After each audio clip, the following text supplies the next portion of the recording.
राजनीति में जब जब परिवार आया तब तब परिवार बिखरा ही है। चाहे वो परिवार लालू परिवार हो या वो परिवार ठाकरे परिवार हो, चौटाला परिवार हो या यादव परिवार हो या फिर वो परिवार सोरेन परिवार ही क्यों ना हो, राजनीति ने सभी रिश्तों को बिखेरा ही है। लेकिन क्या झारखंड में सोरेन परिवार राजनीति से ऊपर उठकर एक साथ आने का क्या इरादा बना सकता है?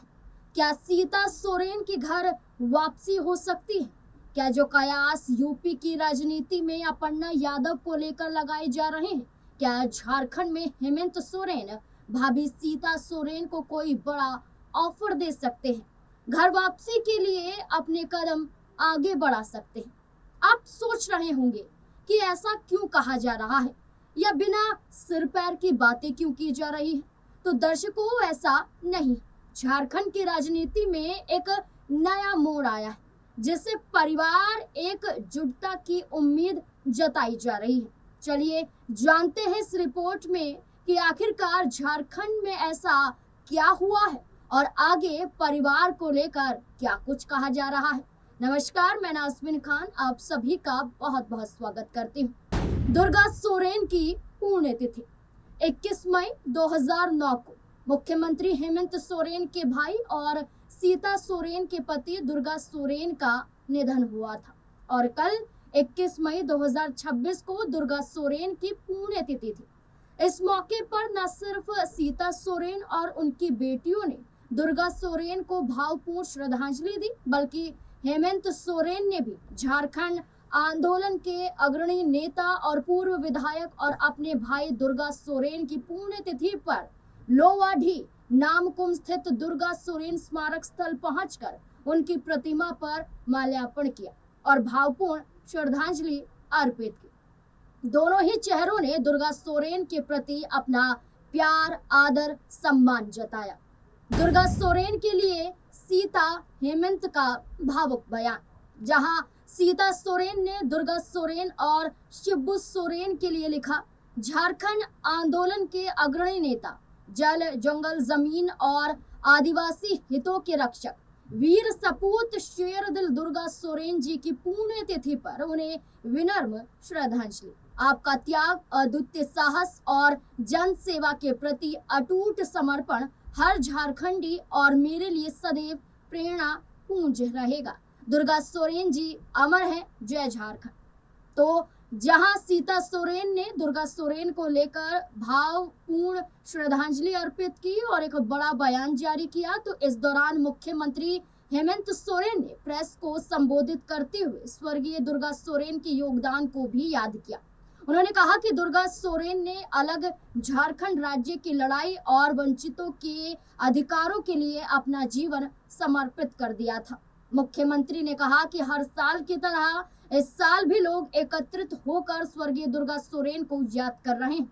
उन्होंने कहा कि दुर्गा सोरेन एक दूरदर्शी, संघर्षशील और जन भावनाओं से जुड़े नेता थे, जिनका पूरा जीवन जन कल्याण के लिए समर्पित रहा। हेमंत सोरेन ने कहा कि स्वर्गीय दुर्गा सोरेन के विचार और आदर्श हमेशा सभी को प्रेरित करते रहेंगे। उन्होंने कहा कि दुर्गा सोरेन जैसे संघर्षशील लोगों की शहादत और आंदोलन के बदौलत ही झारखंड को अलग राज्य का दर्जा मिला। मुख्यमंत्री ने कहा कि बड़े भाई स्वर्गीय दुर्गा सोरेन जैसे कर्मठ और युवा नेताओं पर पूरे राज्य को गर्व है। उन्होंने उनकी पुण्यतिथि पर उन्हें शत शत नमन किया। दोनों की परिवार से जुड़ी विचारधारा ने साबित किया, राजनीति में कितनी भी दूरियां आ गई हो, लेकिन जब बात परिवार की होती है तो साथ नहीं छोड़ा जाता। चाहे पत्नी होने के खातिर सीता सोरेन ने फर्ज निभाया हो या फिर भाई होने के नाते हेमंत सोरेन ने फर्ज अदा किया, दोनों इस दौरान नजर आए, जहां दुर्गा सोरेन को श्रद्धांजलि अर्पित की गई। न सिर्फ दुर्गा सोरेन की पुण्यतिथि पर बल्कि राज्यसभा चुनाव को लेकर भी तमाम चर्चाएं अभी से शुरू हो चुकी हैं। राज्यसभा चुनाव पर ऐलान, चुनाव आयोग ने इसकी आधिकारिक घोषणा कर दी है। अब राज्यसभा का चुनाव 18 जून को होगा और 18 जून की शाम तक परिणाम भी सामने आ जाएंगे। और झारखंड से राज्यसभा सांसद दीपक प्रकाश का कार्यकाल 21 जून को खत्म हो रहा है। इसके अलावा झारखंड के पूर्व मुख्यमंत्री शिबू सोरेन की सीट पिछले साल सितंबर से ही खाली पड़ी है। पिछले साल अगस्त में उनका निधन हो गया था, जिसके बाद ये सीट खाली है। यानी कुल मिलाकर 2 राज्यसभा की सीटों पर चुनाव होगा, जिसको लेकर राजनीतिक दलों ने अपनी तैयारियां तेज कर ली है। झारखंड में दोनों सीटों को लेकर सियासी हलचल भी बढ़ गई है और उम्मीदवारों के नामों को लेकर चर्चाएं शुरू हो गई। माना जा रहा है कि आने वाले दिनों में राजनीतिक समीकरण और भी ज्यादा दिलचस्प हो सकते हैं। क्या कहता है सीटों का समीकरण? देखिए, राज्यसभा की एक सीट जीतने के लिए चाहिए 28 विधायकों का समर्थन और 2 सीटों को जीतने के लिए चाहिए पूरे 56 विधायकों का समर्थन, जो कि इंडिया गठबंधन के पास नजर आता है। जैसे झारखंड मुक्ति मोर्चा की बात करें तो 34 विधायक उनके पास है। कांग्रेस की बात की जाए तो 16 विधायक हैं उनके पास। आरजेडी के 4 विधायक हैं। सीपीआई एमएल के 2 विधायक। कुल मिलाकर 56 यहाँ आंकड़ा बैठ जाता है, जो एकजुटता को दिखाता है। इस बीच भारतीय जनता पार्टी गठबंधन की बात करें तो बीजेपी के पास 21 विधायक हैं, आजसू के पास 1, जेडीयू के पास 1, एलजेपी-आर के पास 1। अगर कुल मिलाकर बात की जाए तो 24 विधायकों का आंकड़ा यहाँ पर बैठता है। यानी कि फिर भी एक राज्यसभा की सीट जीतने के लिए ये आंकड़ा काफी नहीं है। इनके अलावा अगर बात करें झारखंड लोकतांत्रिक क्रांतिकारी मोर्चा की, जिनके 1 विधायक हैं, अगर वो भी भारतीय जनता पार्टी की तरफ आ जाते हैं तो ये नामुमकिन माना जा रहा है। इसलिए कांग्रेस को मनाने की कोशिश झारखंड मुक्ति मोर्चा के जरिए की जा रही है। झारखंड मुक्ति मोर्चा का मेगा प्लान। राज्यसभा की 2 सीटों के लिए जहां कांग्रेस का साथ पाकर झारखंड मुक्ति मोर्चा चाहती है कि दोनों की दोनों सीटें इंडिया गठबंधन के पाले में आ जाए, वहीं कांग्रेस साथ देने का नाम नहीं ले रही है। लेकिन अंदर खाने कहा जा रहा है कि भाजपा को तोड़ने, परिवार को एक करने और इंडिया गठबंधन को मजबूत करने के लिए कुर्बानी तो देनी ही पड़ेगी, जिसके चलते सूत्रों के हवाले से कहा जा रहा है कि हेमंत सोरेन कांग्रेस नेताओं से लगातार बातचीत कर रहे हैं और उन्हें मनाने की कोशिश कर रहे हैं। ऐसे में जहां भाजपा कमजोर दिखाई दे रही है तो वहीं झारखंड मुक्ति मोर्चा गठबंधन 2 सीटों के लिए मजबूत माना जा रहा है, जिसके तहत एक सीट पर उम्मीदवार का नाम झारखंड मुक्ति मोर्चा ने कल्पना सोरेन के रूप में आगे कर दिया है और एक नाम को लेकर मंथन जारी है। वहीं भाजपा से बाबूलाल मरांडी का दावा है कि भाजपा ये चुनाव जीतेगी, अपने उम्मीदवार जरूर उतारेगी, लेकिन अब तक कुछ भी औपचारिक रूप से तय नहीं किया गया। सीता सोरेन को लेकर अनुमान। सूत्रों के हवालों से कहा जा रहा है कि झारखंड मुक्ति मोर्चा अध्यक्ष हेमंत सोरेन चाहते हैं कि सभी नाराजगी भूलकर सीता सोरेन घर वापसी कर ले। सिर्फ निजी तौर पर नहीं बल्कि राजनीतिक तौर पर भी साथ आ जाए। इसलिए झारखंड मुक्ति मोर्चा नेताओं की तरफ से कहा जा चुका है कि सीता सोरेन भाभी हैं और उनका आशीर्वाद हर झारखंड मुक्ति मोर्चा के नेता चाहते हैं। यानी माना जा रहा है कि कल्पना सोरेन के अलावा 2 सीट जो यहाँ पर नजर आती है, जिस पर कल्पना सोरेन का नाम है, तो दूसरी सीट जो खाली है उस पर सीता सोरेन को झारखंड मुक्ति मोर्चा ऑफर देकर घर वापसी करवा सकती है। ऐसा सूत्रों के हवाले से कहा जा रहा है, ताकि भाजपा और अधिक कमजोर झारखंड में हो सके और सीता सोरेन की वापसी के साथ जो भी लोकसभा चुनाव के दौरान भाजपा में गए या जिनका बीजेपी से मोह भंग हो गया है, वो झारखंड मुक्ति मोर्चा की तरफ अपने कदम बढ़ा ले। राज्यसभा चुनाव को लेकर सीता सोरेन का बयान। हालांकि जहां झारखंड मुक्ति मोर्चा बड़ी तैयारियों में है, तो वहीं राज्यसभा चुनाव को लेकर सीता सोरेन ने भी चुप्पी तोड़ डाली और अपनी भागीदारी दिखाई है। भाजपा को आईना दिखाया है कि उन्हें जो दरकिनार किया जा रहा है, उन्हें अब दरकिनार ना किया जाए। इसलिए जब पाकुड़ में दुर्गा सोरेन की पुण्यतिथि के मौके पर अपनी बेटे संग सीता सोरेन वहां मौजूद थी, तो वहां मीडिया के आगे सीता सोरेन ने ये कहा कि अगर पार्टी मोदी शाह चाहे तो राज्यसभा जाने के लिए मैं तैयार हूँ। यानी कि सीता सोरेन चाहती हैं कि अगर बीजेपी चाहे तो वो राज्यसभा का चुनाव लड़ सकती है। जहां सीता सोरेन भाजपा से उम्मीद लगा रही हैं, तो वहीं उनकी उम्मीदों पर बार बार पानी भारतीय जनता पार्टी द्वारा फेरा जाता है।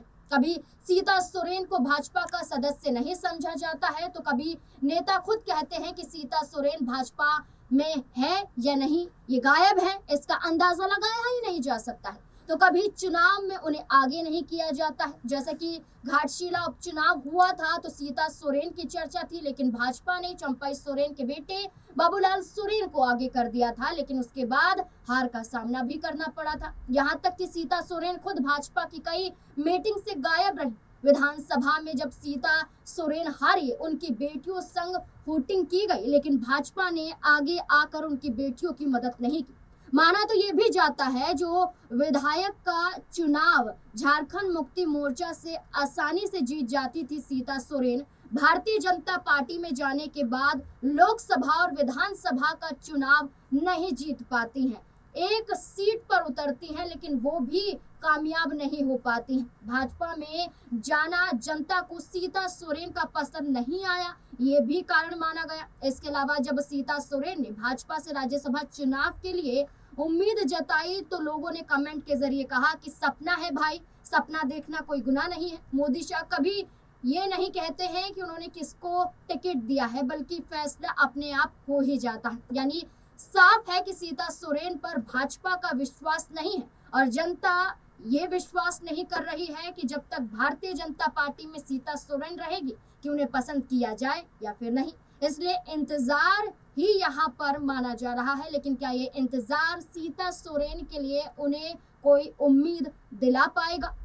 सीता सोरेन ने झारखंड मुक्ति मोर्चा क्यों छोड़ी थी? सीता सोरेन ने 19 मार्च 2024 को झारखंड मुक्ति मोर्चा से इस्तीफा दिया था और अगले ही दिन भारतीय जनता पार्टी में शामिल हो गई थी।